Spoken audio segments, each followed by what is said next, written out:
New Hampshire.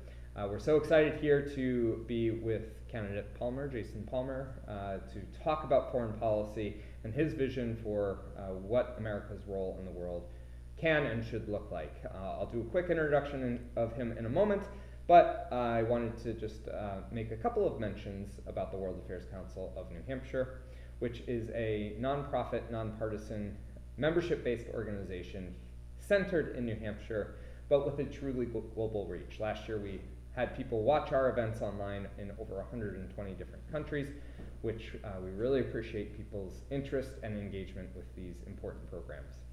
As a nonpartisan organization, of course, this event is for informational purposes only and does not constitute an endorsement of any type. The World Affairs Council of New Hampshire does not take any stances on policy, politics, candidates, or parties. We are here to be the platform for discussion and hope that you engage with these conversations in order to better understand complex global issues and approach them from the vantage point that you bring. So, with that fun part out of the way, Jason, I'd like to take a moment just to introduce you. Jason is running on the Democratic side of the ballot. He's on the ballot in multiple states, including here in New Hampshire, and his background is in leadership roles at many different high-level corporations that I'm sure many people have heard of before, including Bill Melinda Gates Foundation.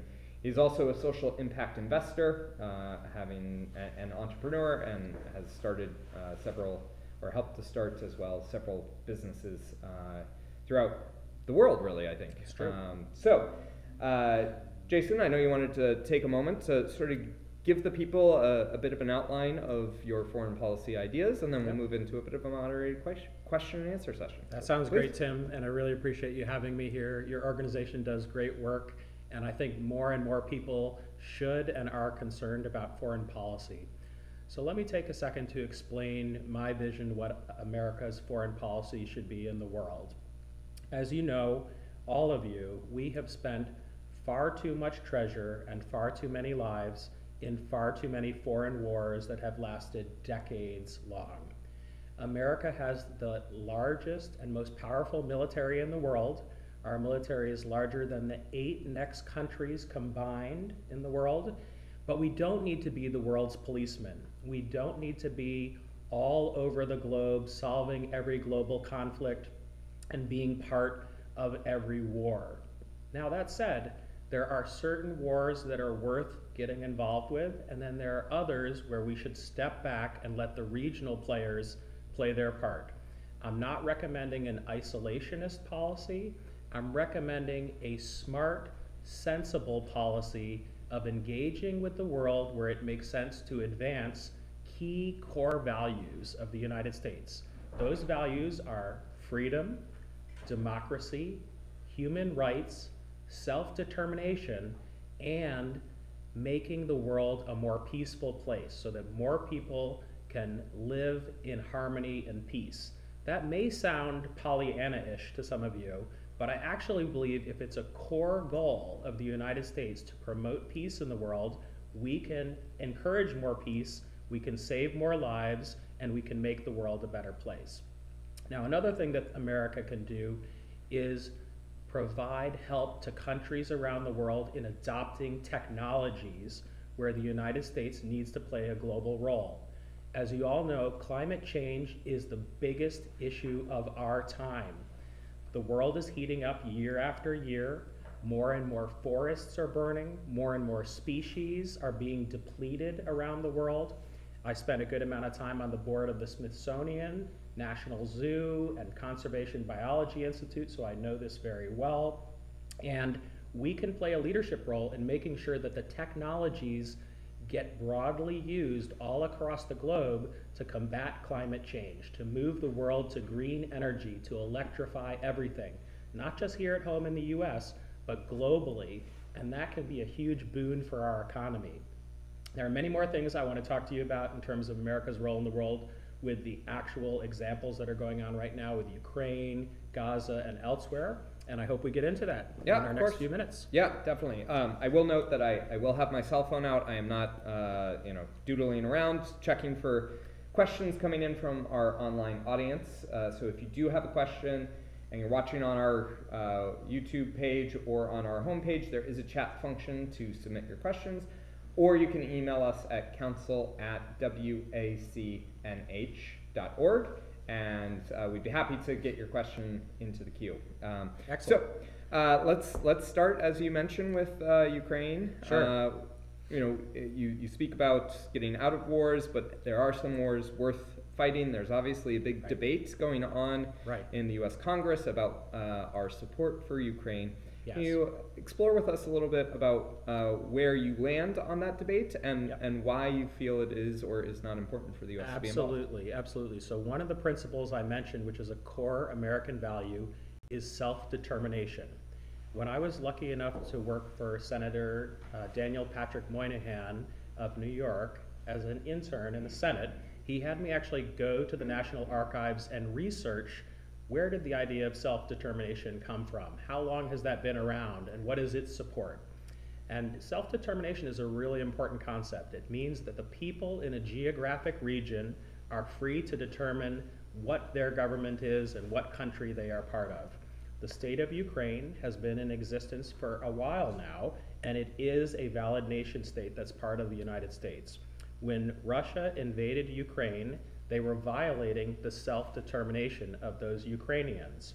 And whenever self-determination is violated, the United States should step up as a world leader and help push back that tide, especially because in this case, Vladimir Putin had written a very long 10-page op-ed article about 9 months before the invasion, stating that he didn't just want to invade Ukraine, he wanted to create greater Russia and invade additional countries too.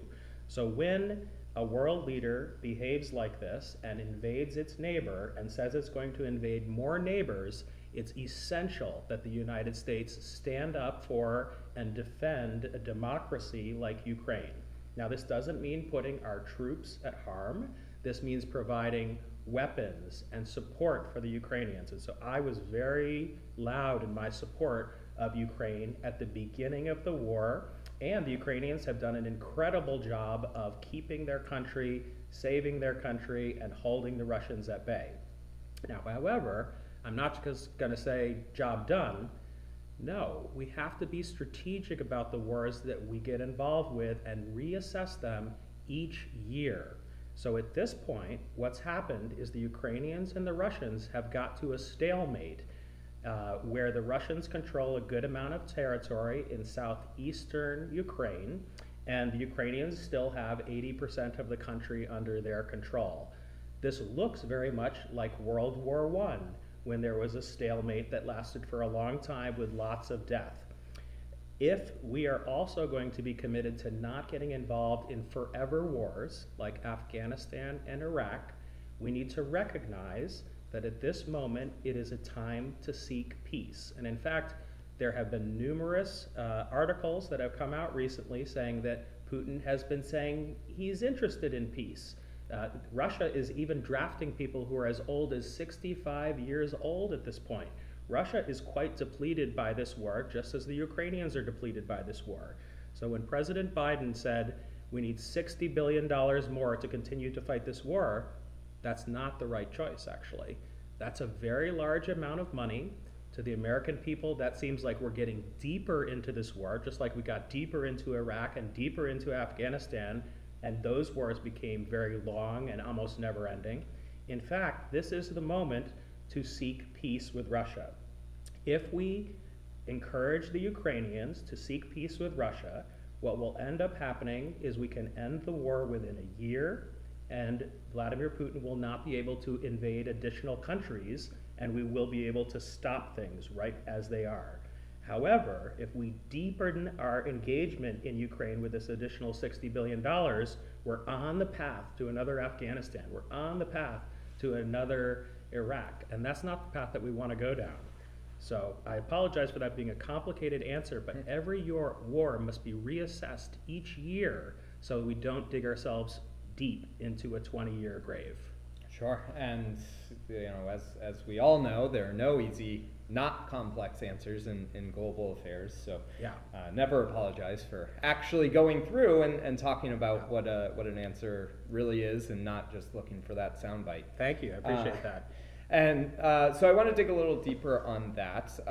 Some analysts have said that the best negotiating position that Ukraine can enter into with Russia is with the full faith and support of the U.S. government. So how do you signal that if you are also saying we need to start making this exit? Well, you certainly don't signal it the way that's being signaled right now, where Congress is saying they're not going to pass the aid, and the Biden administration is still going for a much larger amount of aid than the American public is willing to support. So what needs to be done is a correct amount of aid needs to be designed, not necessarily focusing on the number, but the technologies involved, so that Ukraine can get to the bargaining table and so that Ukraine can actually sue for peace at this point. Now, it's not a peace anybody's really going to love, because it's very likely that some parts of what was formerly Ukraine will become part of Russia. But if you take the time to learn about these regions, between 50 and 80% of the people that live in those regions were actually Russian speaking and actually voted for the alternative political party than Vladimir Zelensky's party. So it's not a perfect outcome, but this is the tough conversation that most politicians are not willing to have. We're either going to have 10 more years of war in Ukraine with an almost enormous drain on our budget, or we can work behind the scenes to get peace in 1 year, where a little piece of Ukraine will now be part of Russia. And I would argue the second one leads to less loss of life, a quicker establishment of democracy in that region, and maybe if we play our cards right, this smaller version of Ukraine could actually become part of NATO. Yeah. And one final follow-up on that, and of course we don't know what Zelensky's government is necessarily thinking about suing for peace or having these negotiations. We can only see what he says publicly. Yep. So with what we've seen publicly being that they do not want to give up any of their territory, their conditions for negotiation is the removal of all Russians. How do you convince them to come to the negotiating table? Well, ultimately, Zelensky and the Ukrainian people have to decide for themselves. This is not for the United States to dictate the outcome. However, when you can see that the funding is going to decrease over time, what you should do with your friends, and I consider Ukraine a friend of America, is to share with them, this is the funding that's going to be coming to you. You need to prepare for the future. And this isn't something you should do in public, but this is the conversation that should be happening behind the scenes right now. I'm not certain if it is, but I'm hopeful that if my voice becomes louder in this debate, it will be happening behind the scenes. Great.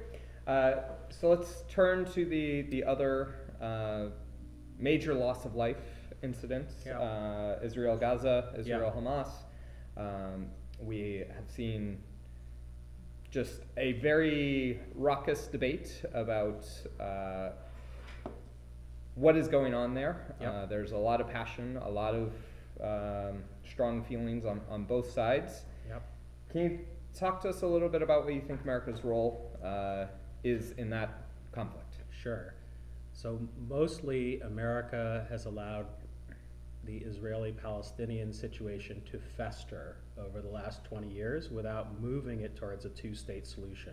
Politicians on both sides have mouthed support of a two-state solution while allowing 700 settlements in the West Bank, while allowing Gaza to become such a terrible place to live over the last 20 years. And the Israeli government actually provided funding to make Hamas stronger.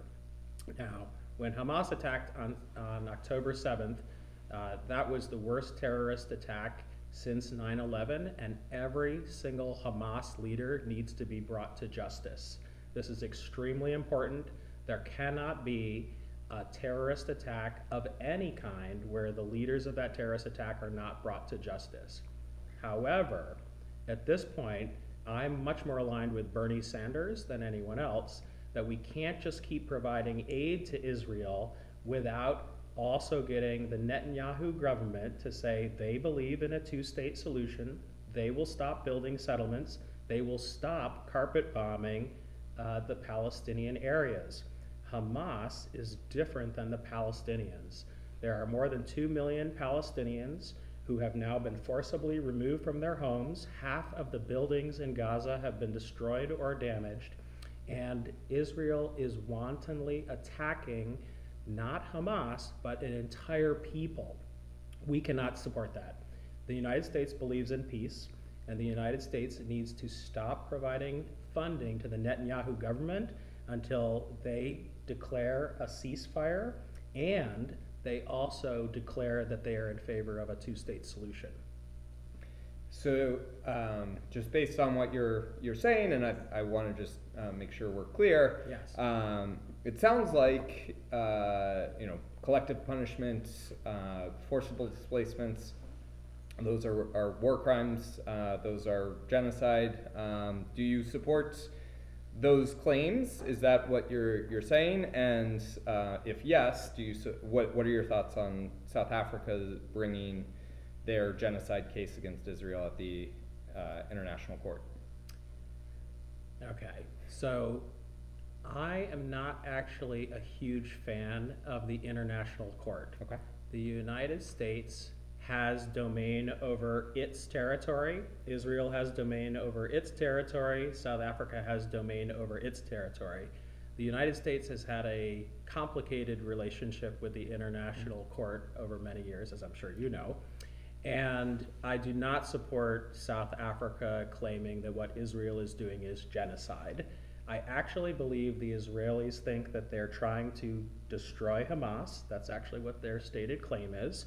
And I believe that that's what they think they're trying to do. However, at this point, 20,000 Palestinians, most innocent, have been killed, and the Israelis are not actually pursuing a tactical capture or kill of Hamas leadership. They are pursuing something less of genocide, but worse than finding the perpetrators. Okay. Great. So moving on to the other big global issue that's getting a lot of talk in the primaries, U.S.-China relations. Mm-hmm. They have ebbed and flowed over many decades, but certainly on an ebb over the past couple of years. What do you view as the right approach to China as the U.S. looks to manage or deal with the rise of that country? Right. So we are now living in a multipolar world where the United States is not the sole superpower anymore. And in this world, it's very important that the United States establish, you could call them frenemy relationships or coopetition relationships with the other growing leaders in the world. And that includes not just China, but that also includes India, and to a lesser degree, but important in its hemisphere, Brazil. And so the United States needs to seek to have a better relationship with these countries. If we keep bashing China, we're going to end up in a Cold War against China, where China will ally themselves with Russia. India is right now sort of in a middle state where it has not allied itself with either party. And what we need to do is try to build the best cooperation relationship we can with China, despite us disagreeing with many things about the Chinese approach. We do not agree with Chinese socialism. We do not agree with Chinese authoritarianism. We do not agree with China's expansionist policies in the South China Sea. However, if we go into a confrontation approach with China, we know it's leading to another Cold War. And that's not a good place for us to end up. We need to try to get to a place where we have a relationship with China, India, and Brazil that are collaborative and accepting of them becoming global powers that are still subordinate to the United States, but where we are working together on big global problems like climate change, like free trade that raises all people's economic outcomes, not just people in certain countries, and that actually spreads innovation throughout the world. And the biggest potential flashpoint between US and China is, of course, Taiwan. President Xi was recently quoted as saying this will happen in his lifetime. What do you think the US's role in Taiwan is, if it has one? Are you supportive of strategic ambiguity, or would you change that policy? Strategic ambiguity, for those who don't know it, is basically the policy where we accept that Taiwan is part of the People's Republic of China when really it's not. And really it's an independent country, and thankfully so, because Taiwan creates most of the semiconductors that are used in all of our phones, in all of our computers, actually now in so many electronic devices. I've heard a stat that we all interact with more than 100 chips per day. There probably is one in this camera right now, and in this camera, and in this microphone. And it's super important that Taiwan maintain its independence, and that it not be through military defense by the United States. This needs to be part of a negotiated conversation between the US and China, and it needs to be managed very carefully. And I actually think the Biden administration is doing a very good job of managing this right now, especially given what is going on in Ukraine. And by the way, circling back to Ukraine, this is why it's so important that we supported Ukraine from the beginning, and that we figure out a way to gracefully wind down the war in Ukraine so that China doesn't try to do the same thing to Taiwan. Okay. I've got one more question before we turn it over to some of our online or in-person questions. Yep. And this one I haven't tried before, so okay. Forgive me if it's off base. But one thing that I would find interesting is to hear from you if there is a president of past who you most find yourself aligned with when it comes to foreign policy. Well, that's interesting. Let me click through the. Yeah, it's not one that you necessarily think about all that often, but. Well, I'll tell you I'll start by ruling certain presidents out. So when Henry Kissinger passed away, I felt like that was a possibility for America to turn a new page, where we are the supporters of democracy, freedom, human rights around the world, and that realpolitik is not the only way that we look at the world. The United States, if we want to be that shining light on a hill, needs to help all countries become more free and all countries become more prosperous, and not just be seeking to ally ourselves with authoritarian regimes when it works for us or advances our balance of power. I hate that, and I think that's actually why many people in the world hate America too, is we meddle in foreign affairs, we try to be the world's policeman, and we support too many authoritarian regimes. But as I work my way back, I would say that JFK is one president who tried to steer us out of conflict, although he did get pulled into a couple conflicts by his military. Probably Dwight Eisenhower, even more so, even though the Korean War happened on his watch. His goal, and in fact actually the truce that ended that war, which set up the North Korea, South Korea demilitarized zone, that was kind of like what I'm recommending we do with Ukraine and Russia. That was a complex negotiated settlement that ended a very big war from that era. So if I had to say, it would probably be Dwight Eisenhower, but with a little bit of Ronald Reagan thrown in, honestly, because I do believe we need to keep the strongest military in the world for defense purposes. And we haven't talked about this yet. We need to do a much better job of upgrading our drone technology. Right now we get too much of our drones from China. We need to be building them here. We need to be upgrading our cyber technology. The wars of the future are not going to be like the wars of the past. They're not going to be fought with huge ground forces, big navies. They are going to be much more technological. They're going to be in space, knocking out satellites, and basically digital wars. And we are not as well prepared for that as we should be. Okay, great. So I do want to bring in some audience questions. So of course, if you have a question, please, as a reminder, if you're watching online, send it via email or enter it onto our YouTube chat. But Lily from Exeter is asking, with your background in venture capital, technology, one of her biggest concerns is the future of AI. Yes. She would like to know what sort of ways in which you think AI can, should, or should not be regulated. Okay, great question, and I've been asked to talk a lot about AI, so I feel pretty well prepared to answer this question as well. So artificial intelligence is going to be the largest change in our lives that we've seen in the last 50 years. So think about how not that long ago we didn't all have computers, we didn't all have mobile phones, we didn't have the internet. There's been a lot of technological change that's happened over the last 50 years. Artificial intelligence will dwarf that.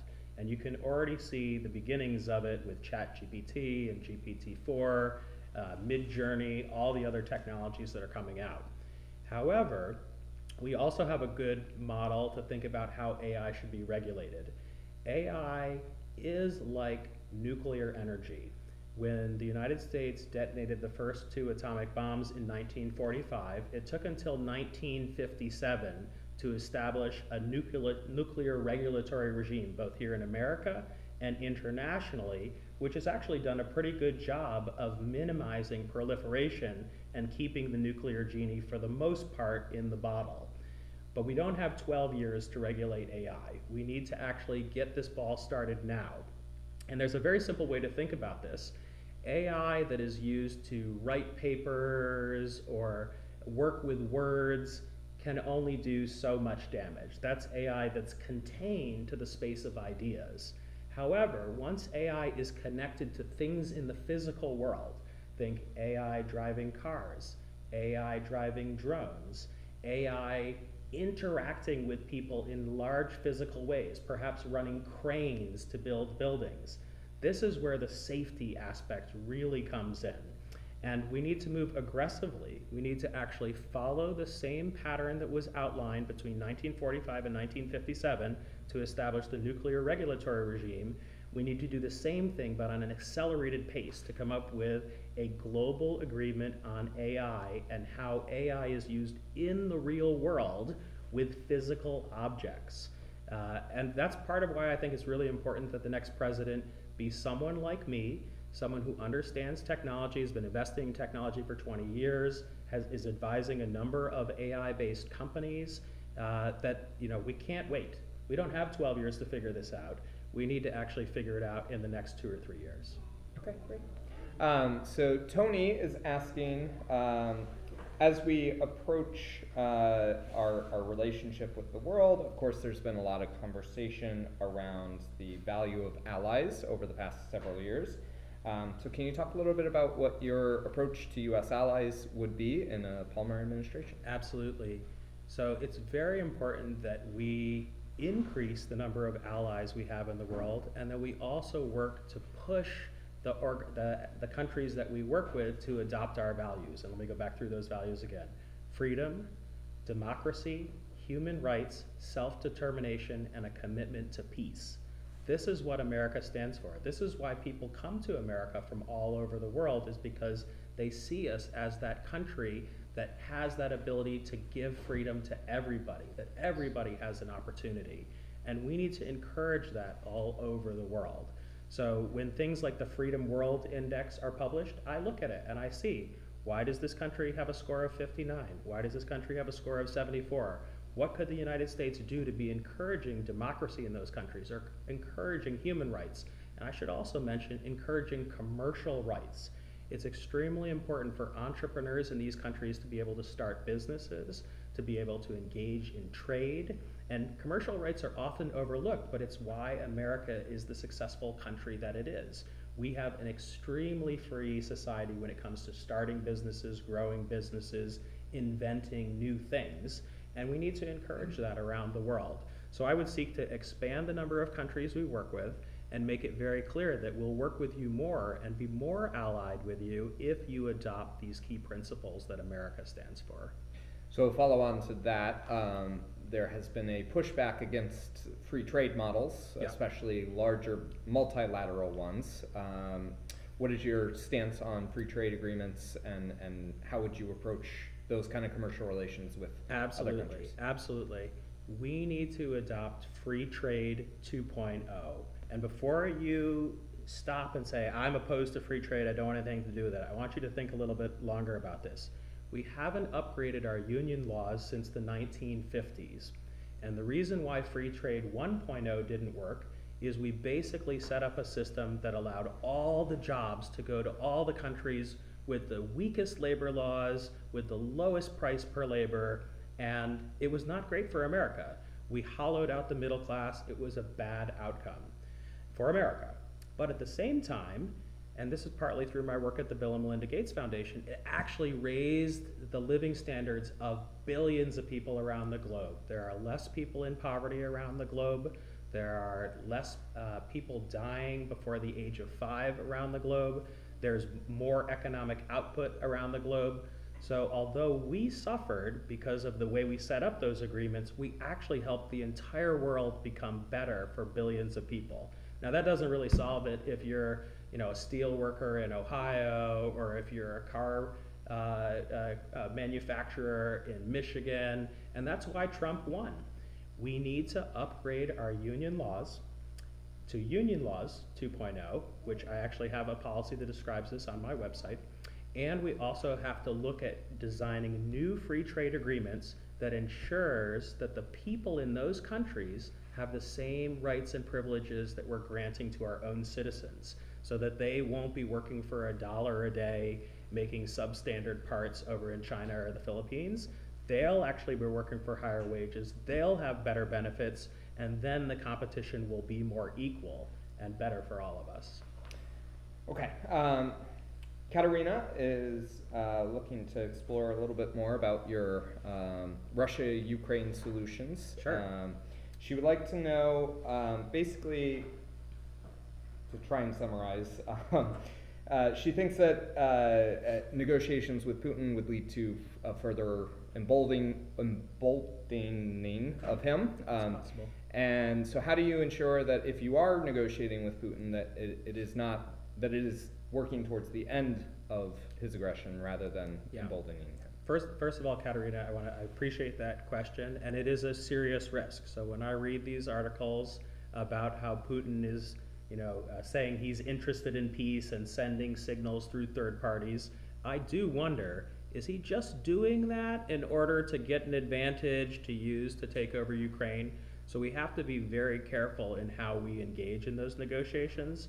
But we do know from our intelligence, and this is intelligence that's publicly available, so I'm not sharing anything that's top secret here, that the Russian military is drafting people who are 65 years old.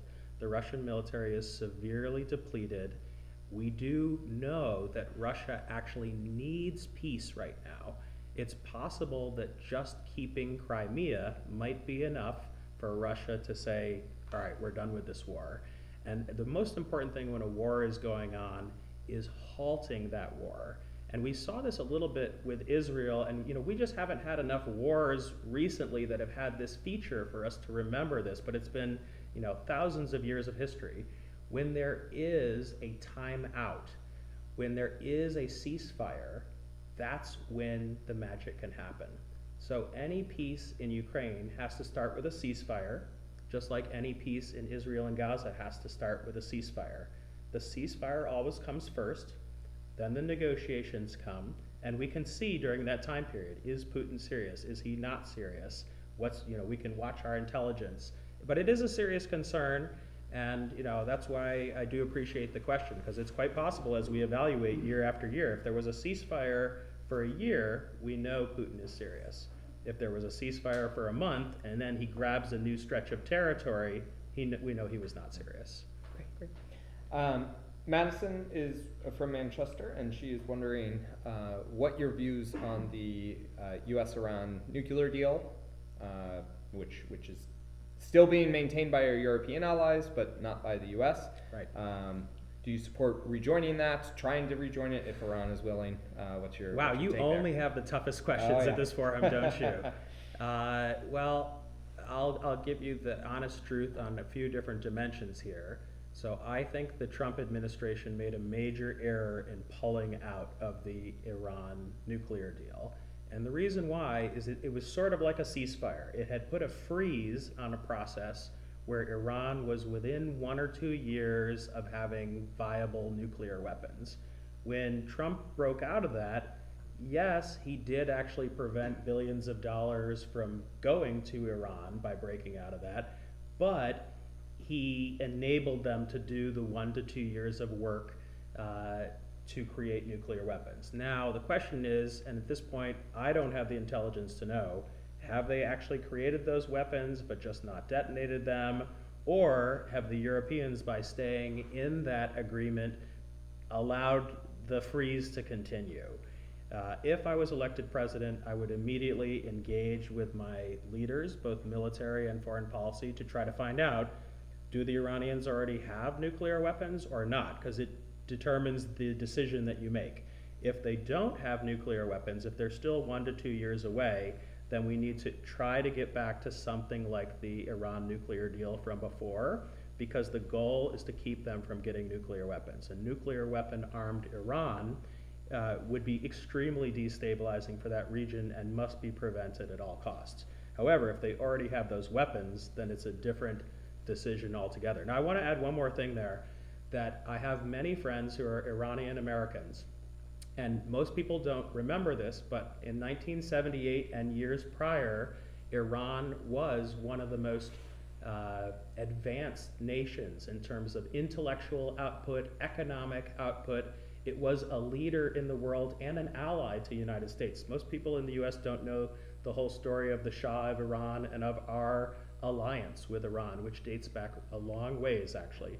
Persia, as that territory was known historically, has actually been a global leader for thousands of years. They actually are a big part of the mathematics that are key to our society today, and they kept a lot of technologies and wisdom alive during the Middle Ages when Europe fell into disrepair.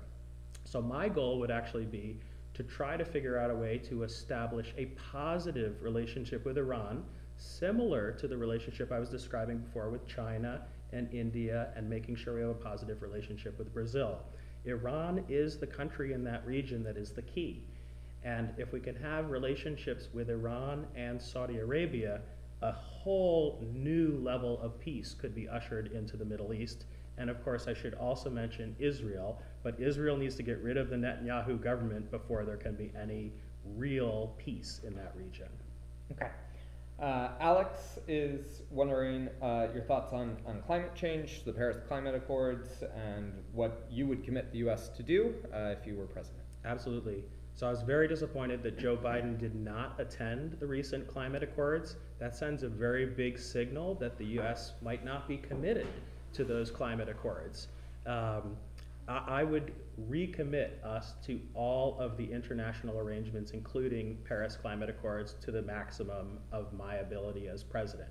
But I want to also tell you that we won't conserve our way out of these problems with climate change. The real way to solve climate change is to invest more in technologies that can help us move more quickly towards electrifying everything. And I really wish, and I commit to all of you out there, please don't talk anymore about 1.5 or 2 degrees Celsius, and that our goal is to limit the, the temperature change to that. To most Americans, that sounds like changing my thermostat from 68 to 70 degrees. Why should I care about that? That's not a great way to talk about it. What we actually need to talk about is, in order to solve climate change, we need to electrify everything, both here in America and in China and India. This is a gargantuan task, but we can do it with American leadership. And I want to give a shout out to Saul Griffiths, who's written an excellent book on this topic and who's been running an organization to promote these ideas. In my work as an impact investor, I've been involved with a number of climate change summits. There are a top 100 ideas of what we should do to save our oceans. There's a top 100 ideas of what we should do to more quickly electrify everything in America. And I do think that's the phrase we should use, electrify everything. That's how we solve climate change. It's much better and much catchier than 2 degrees. Yeah. Okay. I like this question because it proves people are listening. Great. So Juliet picked up on the fact that you said that you were not a big fan of the International Court. Correct. And would like to dive deeper into that and sort of writ large, what are your views on international organizations and the US involvement or disinvolvement from them? This is a tough one because, but it's one you have to think about if you're going to run for president of the United States. So we all know that the United Nations is a good organization that does good in the world, but it's a flawed organization. And similarly, we know that the International Criminal Court is a good organization that does good in the world, but it's flawed. Just like the IMF and the World Bank are good organizations, but flawed. They were essential to establishing the peaceful order that has lasted in the world from 1945 until now. But we're now moving to a multipolar world, and we need to rethink those organizations and possibly create new organizations. In my conception of the world, we would work with the UN and try to create something that is more like the League of Democracies or the League of Freedom-Loving Countries, which might be a subset of the UN, or it might be a brand new organization if we can't actually reform the UN as we need to. I would engage in this process vigorously. My goal would be to reform the UN, but if I'm unable to reform the UN and the International Criminal Court within 4 years, we would actually use our global leadership to set up new organizations in partnership with the other leading powers of our time. Those other leading powers being China, India, and then other countries that are on the size of Brazil. Because in order to have a stable multipolar world, you need to have organizations that understand we're in that new era. And I should also mention the UK and either the EU, France, or Germany. You know, figuring out which of those countries would be the founding members of a new organization is an interesting intellectual exercise. So how would that compare or contrast with the organizations like the G7, the G20? Would they be similar? Would they be substantively different? Yes, in part because of Russia's involvement. So those organizations are set up as the largest organizations with either the largest economic output or the largest power in the world. And there's no concern given to whether they are freedom-loving countries, democratic countries, and countries that are focused on the values we care about in the areas of human rights, self-determination, and peace. So those organizations, you could say, are they're functioning realpolitik organizations, but they are not based on America's principles that we want to spread across the world. Okay. So Mary would like to have a little bit, Mary from Boston is asking, can you talk a little bit more about your economic plan for U.S. global engagement? What does that look like, and why is it in the U.S.'s interest to be engaged? Absolutely. So one of the most interesting things when you study global economic development is that over the last 100 years, the amount of trade that has occurred between nations, it kind of goes back and forth between 20 and 30%. So during isolationist periods, about 20% of the GDP is trade globally, and during expansionist or free trade periods, it gets to about 30% of GDP. And it's really interesting if you think about it like that as an academic or as a scientist, because there's a lot of argument about how much global trade there should be, but really it stays in this band between 20 and 30% over long periods of time, 100 years plus. The other thing to think about is that a country is only as strong economically as its exporting ability. So the United States needs to export as much as possible around the world in order to keep growing and to keep being a global leader. And we're actually quite good at that. At this point, Hollywood movies go global. At this point, we have some of the largest companies in the world in Amazon, Microsoft, Apple, I'm forgetting one of the big four there, Google. And they are all American companies, and there's a reason for that. It's because America is a freedom-loving country that believes in the power of innovation and business. And this is very important to me. As a person who loves small businesses and invests in entrepreneurs for a living, small businesses create 64% of the jobs in America. What is less well known is that small businesses are a big part of how we grow our exports. Many small businesses grow up because lots of people come from all over the world to America, and then one of their special skills is that they have that relationship back to the home country where they came from. They know that there are new products that were invented here that should also be available there. And sometimes they also bring their food, their culture, and other products to here as well. This is something that makes America extremely strong, and I would encourage more of that, meaning encouraging more exports, encouraging more immigrants to found businesses which actually create that greater conduit with the rest of the world. This is sometimes called soft power, that the United States has these great economic relationships with countries around the world, and in the past, politicians have paid way more attention to hard power. In my administration, we would pay 10 times the attention to soft power as has been paid in the past. Okay, great. So that leads me to a question that Michael submitted, and he's interested to learn more about your immigration policy. You mentioned many immigrants are Yes. leading business people and entrepreneurs. Yeah. But we also have this great debate about the U.S. southern border. Yes. What are your thoughts on immigration? Yes.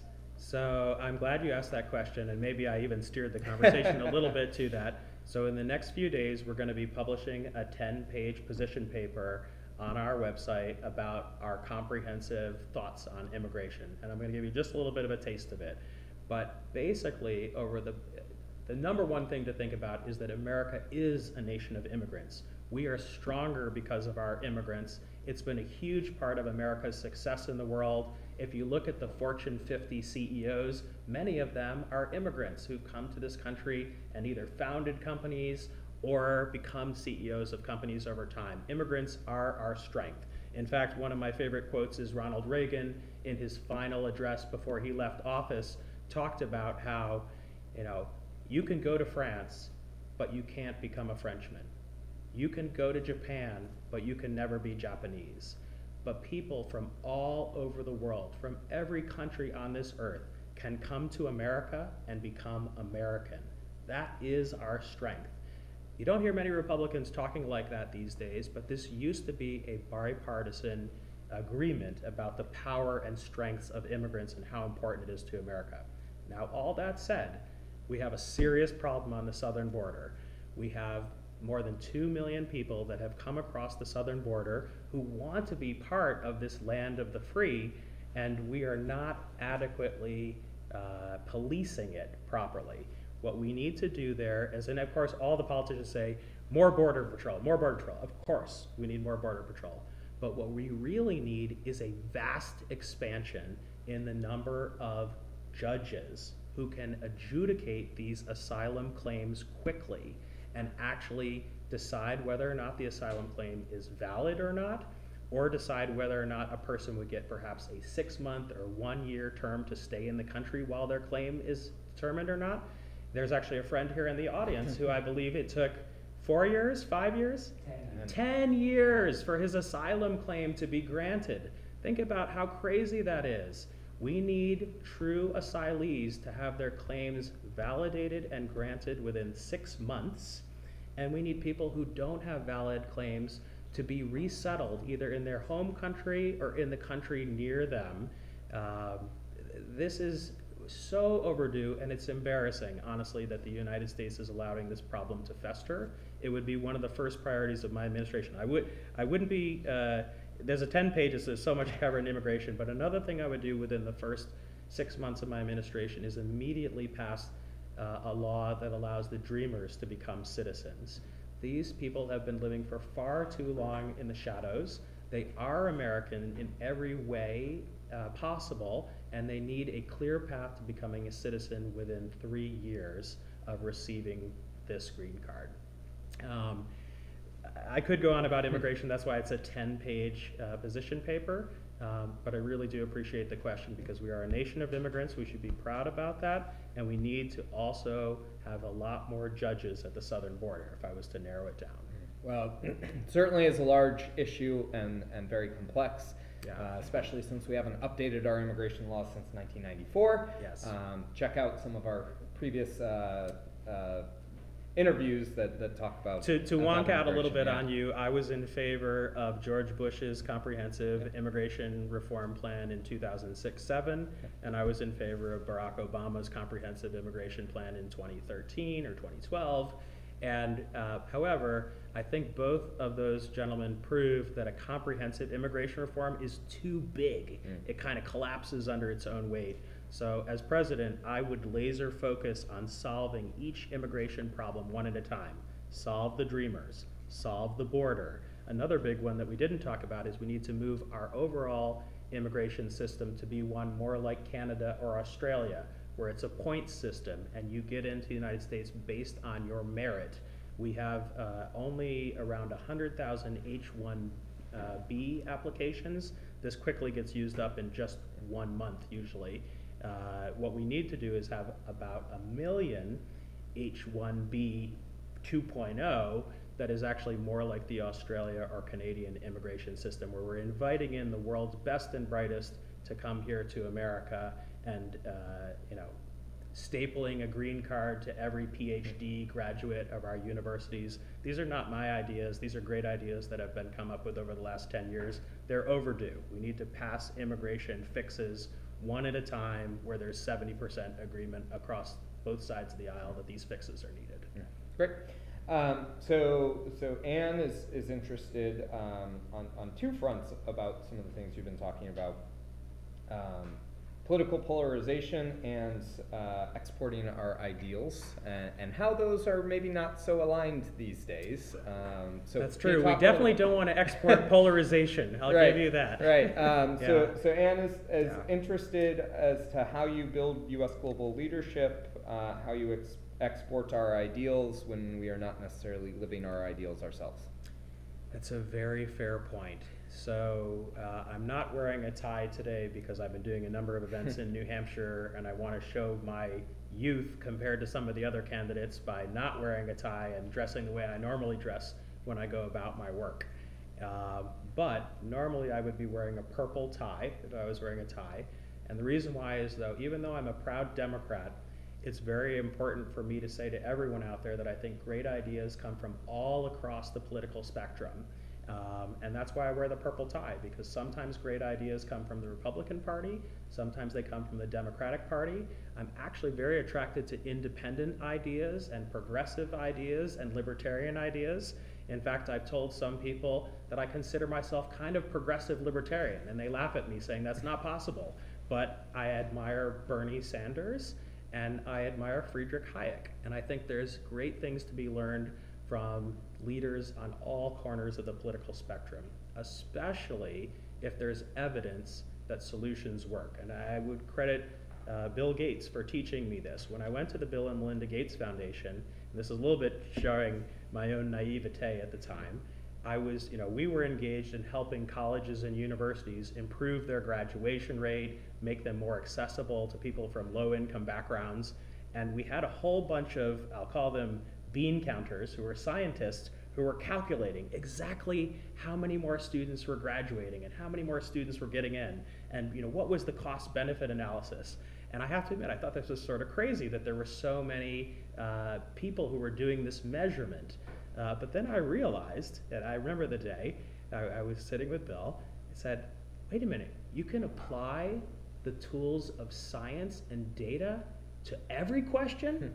Even social science questions? And then when you really think about it, it can apply to everything. You can measure the results of any experiment, whether it be a policy experiment where you're looking at, there's been gun control laws where they look at how many people are killed by guns on this side of the border versus that side of the border, where the law is passed on one side but not the other, and effectively those two cohorts are very similar. And you can decide this policy actually reduced loss of life or this policy actually increased loss of life. And when you apply that all across all the various things that the Gates Foundation was doing or that a federal government is doing, you can actually measure the effectiveness of all policies. So this is a really important part of my campaign as well, is that we're not going to have any more laws that don't get updated for 50 years, 100 years. No. Every 10 years after a law is passed, we're going to measure its impact based on its original goals, and we're going to see how it did against that impact. And we're actually going to calculate for all the dollars spent, what was the benefit. And we're going to use that information to push Congress to update those laws that haven't been updated in a long time. This is really important to me as an impact investor, and that means I invest in mission-driven companies that are making the world a better place, and they are for-profit companies, like companies that are educating people in prisons, or companies that are helping students with special needs in K-12. All of the companies I invest in, or I should say most of them, are education, technology, and workforce companies. We always publish every year an impact report about how have those companies done towards their impact goals. We require them to report their impact results quarterly, just like they report their financial results quarterly. If we can do this as a small venture capital firm in Baltimore, Maryland, the federal government can do this for the trillions of dollars that's being spent on all these programs where we have no idea of their impact. Okay, so we're just about time here, but I've been back pocketing this one. Okay. So You're earlier, going to hit me with a zinger here. No, at the no, end, not a zinger. Just something I'm interested to hear more about. Sure. Earlier, we sent your campaign a list of 3 questions. You can find the full answers on our website. Check it out. Really interesting. But one of the questions we sent over was, in your first 100 days of a Palmer administration, what foreign policy goals would you have? And one of the things that you mentioned is a Department of Innovation and Technology. Yes. Can you talk a little bit more about what that looks like and what that would be? Super important. So as someone who's been an entrepreneur and a turnaround leader, one of the first things you do when you look at an organization is you say, what's missing in this organization? And sometimes I've gone into companies and discovered they don't have a sales department. They don't have a technology team. And you can kind of see why the company has not succeeded. In looking at the US federal government over the last decade, I've noticed some pretty glaring holes. We don't have a Department of Innovation and Technology, even though we want to be the world's leader in innovation and technology. So one of my first acts would be to set up a Department of Innovation and Technology to ensure that the US is that global leader. And if you wonder, why are we not dealing with AI faster? It's because we don't have this department to deal with it. If you wonder why Obamacare, when it first rolled out, was such a disaster, it's because we don't have a Department of Innovation and Technology. And this is, in fact, the department which would be doing the impact reporting and measurement of all these laws to see, are they achieving their results, and making recommendations as to how things can be more innovative across the government. And if I could, Sure. I'll take an extra minute to say there are other things that need to be fixed. And one of my other favorite ones to talk about, since I'm an education and workforce investor by background, is we need to take the Department of Education and the Department of Labor, and we need to merge those two together and create a Department of Talent. And the reason why this is important, and I want to give credit to my friend Jamie Marasotis, who's the CEO of the Lumina Foundation. This was his idea, which he wrote about in his book 7 years ago. The reason why this is important is that a lot of our culture wars are about K-12 education, but the federal government only provides 10% of the funding for K-12 education. What most of the education department is all these loans that are going to colleges and universities that are too expensive, and then students are dropping out, or they're not getting the degree they want, or they get the degree, but then they end up having to work in a job that pays hourly instead of salary. If we actually merged the Department of Education and the Department of Labor and made a Department of Talent, then we could focus on upskilling the entire American population and making sure we have all the right pieces in place, not just when you're 5 years old to 21 years old, which is mostly what the Department of Education focuses on, but lifelong learning, helping people get credentials that help them get to what I call new-collar jobs faster. Right now, you don't have to go to college to get a $50,000 a year job or more. What you need to do is get a credential in Google Analytics or Salesforce Administrator or project management.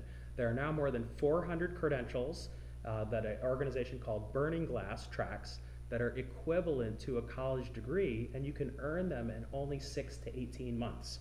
So if we had that Department of Talent, we would be investing a lot more in these alternative pathways to upskill Americans to new-collar jobs, and it would allow us to completely restore the American dream and rebuild the American dream, in fact.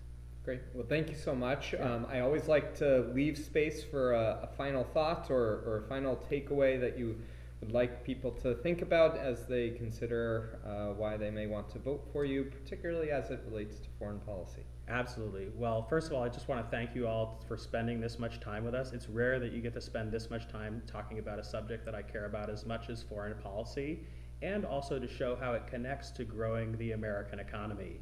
This election in New Hampshire is super important on January 23rd. If you are registered to vote, please vote. And if I could be so bold, please vote for Jason Palmer. And the reason why is that we need new leadership. We need young leadership with fresh ideas who can move us past these debates of the past. All the other politicians are stuck in the 20th century. I am firmly in the 21st century with my technology investing background, with my ability to work with people in the political world, the philanthropic world, the entrepreneurship world, the academic world. You can see all of my prior experience online, and I honestly don't like to brag about it. I just feel like it should stand for itself. But please do vote for me if you want real change in America. We don't have another 10 years to wait. Great. Well, thank you everyone for your time and your interest in this conversation. If you want to share out this conversation with any of your friends, please feel free to do so. The recording will be available on our website, wacnh.org. We really appreciate your interest in global affairs, and thank you so much, James, for joining us today. Jason, sorry. It's okay. It's okay, Tim. I made it through. I don't have a name tag on, so. But yeah, thank you very much. We really appreciate it, and good luck in the coming weeks. I appreciate it. I really appreciate it, Tim. Great. Great to talk to you.